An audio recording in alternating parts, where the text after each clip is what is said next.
तो last class में मैंने आपको डिफॉरेस्टेशन बताया था और मैंने आपको डिफॉरेस्टेशन का इफेक्ट भी बताया था। मैंने आपको कुछ टर्मिनोलॉजी भी बताया था डिफॉरेस्टेशन से रिलेटेड, जैसे एफॉरेस्टेशन, डिफॉरेस्टेशन है, रीफॉरेस्टेशन, सारी बातें। अब आज मैं आपको एक केस स्टडी बताता हूँ। दो केस स्टडी है, जिसका एक तो डिटेल डिस्क्रिप्शन आपके नोट्स में है और एक नहीं लिख पाया हूं मैं। ठीक है, कोई नहीं, सुना देता हूँ, लिख लेना अपनी भाषा में। ठीक है, तो केस स्टडी है फॉरेस्ट के कंजर्वेशन से रिलेटेड। एक कहानी 1731 की है और एक कहानी 1941 की है। मैं देख लेता हूँ ईयर, 1980 की है, एक मिनट, 1974 की है। तो मैं दोनों कहानी दिखा दूं, ये ईयर याद रखना, क्योंकि जो एनसीईआरटी में दिया है वो इंपॉर्टेंट है। तो एक तो 1731 का जो यहाँ पे लिखा है उसको मैं एक्सप्लेन कर रहा हूँ, और एक है 1974 का। ये कहानी आपने सुना भी है, सुनाता हूँ। ये वाला आपने नहीं सुना है, ये पहले ये वाला सुनो। जोधपुर अपने राजस्थान में, भारत में जोधपुर एक जगह है। तो आपको पता होगा कि जो पहले भारत आजादी के पहले या फिर आजादी के बाद भी कई साल तक जो है राजतंत्र रहा है यहाँ पे भारत में। ठीक है, आजादी के बाद लोकतंत्र अच्छे से एस्टेब्लिश हो पाया और अब तक लोकतंत्र ही चल रहा है। ठीक है, तो जब पहले राजतंत्र चलता था तो कई सारे राजा अच्छा काम भी करते थे और कई सारे राजा बुरा काम भी करते थे। जैसे अच्छा काम करने, पहले राजतंत्र में ऐसा नहीं कि सब कुछ खराब ही होता था, कई सारे राजा अच्छा बेहतरीन बेहतरीन काम भी करते थे और वो एग्जाम्पल बन चुके हैं। देखो, धर्मराज युधिष्ठिर, श्री राम, ऐसे कई सारे एग्जाम्पल हैं, सभी राजा ही तो थे। लेकिन कई सारे राजा कुकर्म भी करते थे। ठीक है, तो उसकी भी कहानियां हैं और कुकर्मों की ज्यादा कहानियां हैं राजतंत्र की, इसलिए राजतंत्र बंद हुआ है। तो उसी में से जोधपुर के एक राजा थे। ठीक है, तो जोधपुर में एक जगह था, एक विलेज था। उस विलेज में रहते थे बिश्नोई सोसाइटी के बिश्नोई समाज के आदमी। ठीक है, पर्सन। क्या बिश्नोई समाज क्या, जैसे आप सुनते होंगे जाट है, बनिया, ऐसे सुनते होंगे, क्षत्रिय, ऐसे ऐसे बिश्नोई एक कास्ट टाइप का समुदाय होता था। ठीक है, अभी भी होता है, जोधपुर वगैरह साइड में खूब मिल जाएंगे बिश्नोई। ठीक है, नाम के पीछे लगा लगता है टाइटल बिश्नोई। ठीक है, फलाना बिश्नोई। तो बिश्नोई सोसाइटी के आदमी रहते थे। जैसे हर सोसाइटी का मतलब ये नहीं कि वो रहने वाला एरिया, नहीं, सोसाइटी का मतलब कास्टिज्म एक तरीके से समझो। ठीक है, पर्टिकुलर कास्ट को बिलोंग करने वाले। तो जैसे हर सोसाइटी का अपना अपना एक कोई ना कोई खास पहचान होता है ना। जैसे कहते हैं कि बनिया जो है बिजनेस में आगे होते हैं, जैसे कि छत्तीसगढ़ के वाले में बोला जाता है कि बलिदान में आगे होते हैं, ऐसे ही सबका अपना, ब्राह्मण के बारे में पूजा पाठ में आगे होते हैं, ऐसे सबका अपना अपना एक यूनिकनेस होता है। ठीक है, तो ऐसे ही बिश्नोई समाज की यूनिकनेस क्या थी कि उनको नेचर से घना प्यार, इतना प्यार था नेचर से कि वो अपना जान से भी ज्यादा नेचर को इज्जत देते थे और नेचर को मानते थे, प्रकृति को मानते थे। बिश्नोई समाज इसके लिए आज भी फेमस है। ठीक है, तो बात 1731 की है। तो जिस विलेज में बिश्नोई सोसाइटी के पर्सन रहते थे, उस विलेज में वो लोग अपने इन्वायरमेंट को काफी सेफ करके रखते थे। ठीक है, तो वहां पे खूब सारे ट्री वगैरह उगे उगे हुए थे, बढ़िया बढ़िया मस्त लकड़ी वकड़ी वाला ट्री सब। ठीक है, तो बिश्नोई समाज के जो पर्सन वो लोग रहते थे उसको बचा के रखते थे, पूरा ट्री वगैरह को, इकोसिस्टम को, इन्वायरमेंट को। ठीक है, बायोडाइवर्सिटी को बचा के रखते थे। तो जोधपुर के राजा ने एक बार अपने मंत्री को आदेश दिया कि मंत्री साहब जाओ लकड़ी लेके आओ। क्या है कि हमें नया महल बनाना है। ठीक है, नया महल बनाना है, अगले जनरेशन के लिए बनाना है, या दूसरी शादी कर ली दूसरी रानियों के लिए बनाना है, जो भी पहले पहले सब चलता था राजतंत्र में। पहले तो ऐसा होता था कि राजतंत्र में यदि युद्ध करने गए तो युद्ध करने गए, कई सालों साल तक उधर रह गए, उधर से दूसरी शादी करके ले आए दूसरी रानी, ये सब पहले पुराने समाज में सब खूब चला है। ठीक है, तो दूसरा महल बनाना है, तो महल बनाने के लिए पहले लकड़ी का ही ज्यादा इस्तेमाल लकड़ी का ही होता था। ठीक है, फर्नीचर में, तो आज भी होता है वैसे तो जो है मंत्री को आदेश दिया कि जाओ लकड़ी ले आओ। भाई इतना सारा लकड़ी कहाँ से आएगा, महल भी बड़ा बड़ा बनता था। तो मंत्री साहब को पता चला कि बिश्नोई समाज के लोग जहाँ पे रहते हैं वहां लकड़ी की कोई कमी नहीं है। मंत्री अपना वो सब चला चटिया लेके पहुंच गए।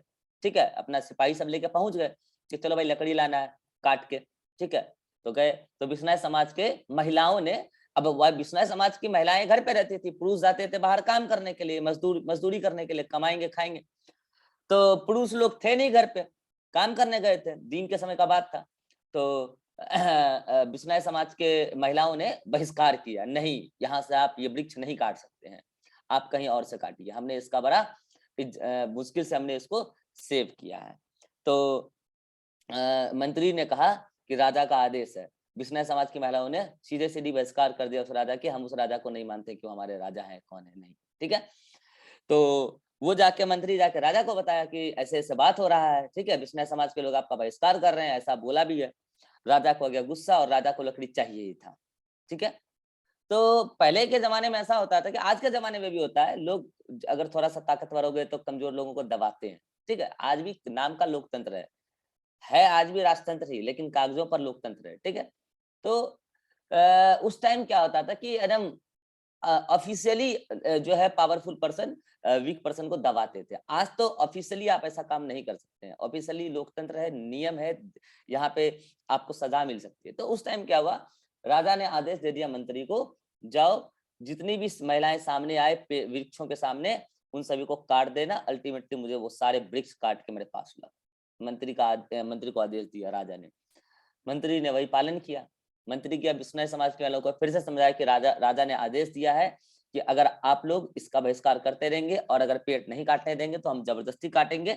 तो महिलाओं ने पेड़ के साथ हक कर लिया, पेड़ के साथ लिपट लिया और कहा कि एक महिला बिश्नोई समाज की एक महिलाओं ने ये हिम्मत दिखाया और कहा कि अगर आप पेड़ को काटेंगे तो उससे पहले मुझे काटना पड़ेगा।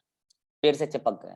तो और मंत्री ने, इतना क्रूर मंत्री, राजा का आदेश भी मिला था, घिनौने राजा का आदेश भी मिला था, तो उसने क्या किया, उस महिला को काट दिया, ठीक है, कुल्हाड़ी से काट दिया और उसके साथ जो लिपटी हुई थी जिस पेड़ के साथ, उसको भी काट दिया।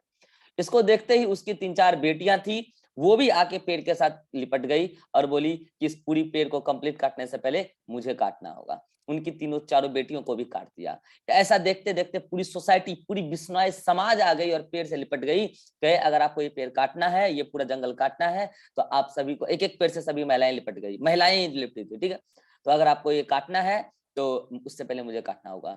और इतना क्रूर मंत्री और इतना घिनौना राजा और इतना घिनौना राजतंत्र कि उन सारी महिलाओं को काट के लहूलुहान कर दिया गया और वो सारे वृक्ष काट के ले जाके महल बनाया गया। तो ये सब होता था राजतंत्र में। ये तो मैंने आपको एक एग्जांपल बताया जो आपकी 12th एनसीईआरटी में दिया है। मैंने ऐसे ऐसे कहानी सुना है, मैंने राजपूतों से ही सुना है। राजपूत माने जाते हैं कि राजाओं के पूर्वज हैं, ठीक है। वहां तो हमारे सोसाइटी में भी हमारा जो पूरा एरिया है, घर जहाँ है हमारा, तो वो पूरा पहले राजाओं का हुआ करता था। एक राजा था रघुवंश, ठीक है, रघुवंश सिंह। तो उनकी भी कई सारी घिनौनी कहानियां हमने सुना है कि अगर सोसाइटी में कोई भी नई नई दुल्हन आई है तो वो दुल्हन पहले दिन अपने घर में नहीं रहेगी, वो राजाओं के यहाँ जो भी मंत्री, जो भी सिपाही चाहेगा उसके साथ एक रात बिताएगी, तब जाएगी। ऐसा सब घिनौना काम भी हुआ है राजतंत्र में, और तब जाके राजतंत्र बंद हुआ है। और ऐसा बंद हुआ है कि आप यकीन नहीं कर सकते हैं कि वो मंजिल थी, एक नाम चलता था रघुवंश सिंह का। आज एक एक रखती रखती जमीन उसका लोगों ने खरीद लिया और अब उसका कोई नामो निशान तक नहीं है, ठीक है।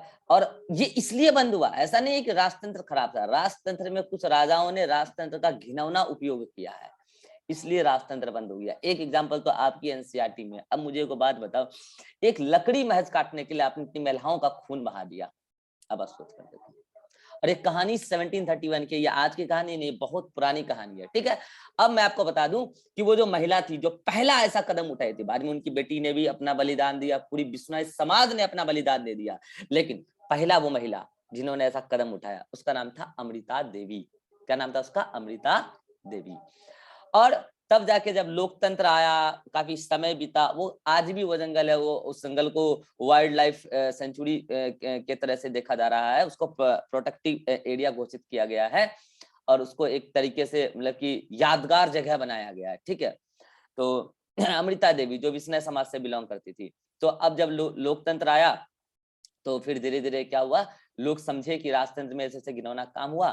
तो अमृता देवी का बलिदान इतना इंपॉर्टेंट था कि अमृता देवी के नाम से अब एक अवार्ड बनाया गया है, एक अवार्ड घोषित किया गया है कि पर्यावरण बचाने में जो भी ऐसा महत्वपूर्ण योगदान देगा, मतलब अपने से भी ज्यादा पर्यावरण को तजब्बू देगा, तो ऐसे लोगों को एक अवार्ड से नवाजा जाएगा और उस अवार्ड का नाम होगा Amrita Devi Bishnoi wildlife protection award. Amrita Devi नाम क्यों रखा? क्योंकि वो पहली वो महिला थी जिन्होंने अपना बलिदान दे दिया ट्री को बचाने के लिए। फिर बिश्नोई वर्ड क्यों लगाया? क्योंकि अमृता देवी बिश्नोई समाज को बिलोंग करती थी और पूरी बिश्नोई समाज को काट दिया था राजा की मंत्री ने प्लांट को काटने के लिए, ठीक है।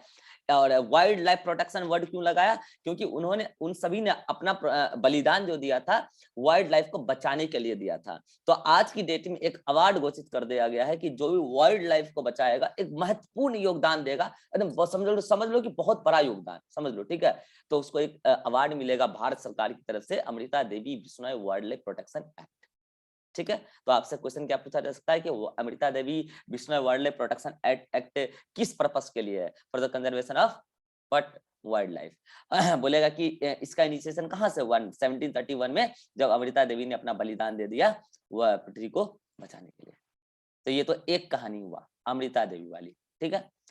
फिर इसी कहानी पर बेस्ड 1974 में भी लगभग ऐसा ही एक मोमेंट देखने को मिला, और ये मोमेंट आप लोगों ने सुना भी होगा, चिपको मोमेंट। सुना? चिपको मोमेंट। देखो चिपको मोमेंट है ना, वही अमृता देवी वाला जैसा ही मिलता जुलता था, लेकिन वहां वहां हुआ था 1731 में राजाओं वाला कहानी की वजह से। यहाँ पे भी कुछ ऐसा ही हुआ। 1974 में लोगों ने पर्यावरण को बचाने के लिए पेड़ को काटने से बचाने के लिए पेड़ से लिपट गए, और 1974 में भी ऐसा हुआ, जो लिपटे उन्हीं को काट दिया गया, पेड़ से चिपक गए थे, इसलिए नाम दिया चिपको मूवमेंट। दोनों एक जैसी कहानी है, बस ईयर अलग अलग है, दो अलग अलग समय में घटना घटी और काफी गैप में, एक 1731 में और एक 1974 में। बोलो कहानी कैसा लगा? कहानी तो खैर बढ़िया लगा, और ये सब कहानी खासकर बोर्ड एग्जाम में आता है जब 5 नंबर वाले क्वेश्चन पूछे जाते हैं। हाँ आंटी जी, कुछ भी बना दो, पनीर बना दो अगर पनीर है, नहीं तो कुछ भी बना दो, आलू की ये बना दो। हाँ तो जो है ये कहानी मैंने सुनाया आपको, ठीक है। तो एक कहानी है 1731 की, एक कहानी है 1731 की, और एक कहानी है 1974 की, ठीक है। बस अंतर देखो, इन दोनों में अंतर क्या पूछा जाएगा अगर आपसे पूछा जाएगा तो, 1731 में बिश्नोई समाज ने बलिदान दिया था, और 1974 में जो ये मूवमेंट चला था, चिपको मूवमेंट, ही वर्ल्ड वाइड चला था, और पूरे देश में कई जगह महिलाओं ने एक साथ बलिदान दिया था ट्री को सेव करने के लिए। जहां जहां ट्री करता था वहां वहां महिलाएं पहुंच गई। अगर आपको ट्री काटना है तो उससे पहले मुझे काटो। तो ये दोनों घटनाएं देखने के बाद 1980 में जब लोकतंत्र चल रहा था, 1731 वाला तो राजतंत्र वाला कहानी है, 1974 वाला तो फिर भी राजतंत्र वाला कहानी है। तो 1980 में एक्शन आया, ठीक है। क्योंकि राजतंत्र में क्या होता है पता है? राजतंत्र में होता है कि संसद में लोग जाते हैं, सदन में बैठते हैं, वहां पे लोगों की आम समस्याओं पर डिस्कशन होता है, और तब जाके विधेयक पास होता है, नियम बनता है, ठीक है, कानून बनता है। तो डिस्कशन चला 5 साल 7 साल, और 1980 में एक एक्ट बनाया गया, फॉरेस्ट कंजर्वेशन एक्ट, नहीं उसका नाम था joint forest management, joint JFM, ये फुल फॉर्म में पूछा जाएगा, ज्वाइंट फॉरेस्ट मैनेजमेंट। इस मैनेजमेंट में सरकार ने ये घोषणा किया कि हम अपनी तरफ से कुछ अथॉरिटी को हायर करेंगे, और वो वहां के लोकल पर्सन के साथ मिलके अपने इलाके के एरिया को प्रोटेक्ट करेगी। क्योंकि अब तक क्या हो रहा है, जो लोग थोड़े पावरफुल हैं वो क्या कर रहे हैं, उस एरिया में जाके वाइल्ड लाइफ को नुकसान पहुंचा रहे हैं जहां पे कमजोर लोग रहते हैं। तो सरकार ने विधेयक पास किया, नियम बनाया कि हमारी कुछ अथॉरिटी, हमारी टीम उस वहां के लोकल पर्सन के साथ कंबाइन करके, ज्वाइंट करके फॉरेस्ट को कंजर्व करेगी, एक मैनेजमेंट चलेगा, JFM आया, ज्वाइंट फॉरेस्ट मैनेजमेंट 1980 में। तो आपको ये तीनों ईयर भी याद रखना और तीनों कहानी भी। फिर से बोलो, 1731 में क्या हुआ? अमृता देवी का बलिदान हुआ, तब जाके ये अवार्ड कब घोषित हुआ? जब आजादी मिली हमें तब। अवार्ड का क्या नाम था? Amrita Devi Bishnoi wildlife protection act. 1974 में ये घटना फिर से दोहराई गई, चिपको मूवमेंट के नाम से फेमस हुआ, ठीक है। और ये पूरे वर्ल्ड वाइड हुआ था, ना कि केवल जोधपुर में, वो तो केवल जोधपुर में हुआ था। फिर जाकर 1980 में इंडियन गवर्नमेंट ने JFM बनाया, ज्वाइंट फॉरेस्ट मैनेजमेंट बनाया। इसका मोटो ये है कि केवल सरकार नहीं, सरकार के साथ वहां के लोकल पर्सन मिलके फॉरेस्ट को कंजर्व करेंगे, सपोर्ट करेगी सरकार, ठीक है। आई थिंक आपको कहानी समझ में भी आया होगा। ये पूरी कहानी आपके नोट्स में लिखी हुई है। इन दोनों के बारे में या तो आप डायरेक्ट NCERT से पढ़ो और डायरेक्ट NCERT की ही लाइन यहाँ पे छेप दो, या तो डायरेक्ट NCERT से पढ़ लो, या तो कंक्लूजन यहाँ पे अपने हिसाब से लिख लेना, ठीक है। आई थिंक आपको कहानी समझ में आ गया होगा। आई थिंक इसमें कोई डाउट भी नहीं होना चाहिए, अगर हो तो फिर भी पूछ लो। रिभा सृष्टि, नो सर। विवेक, मीटिंग में नहीं है। विवेक है नहीं मीटिंग में, हाँ वही देख रहे हैं।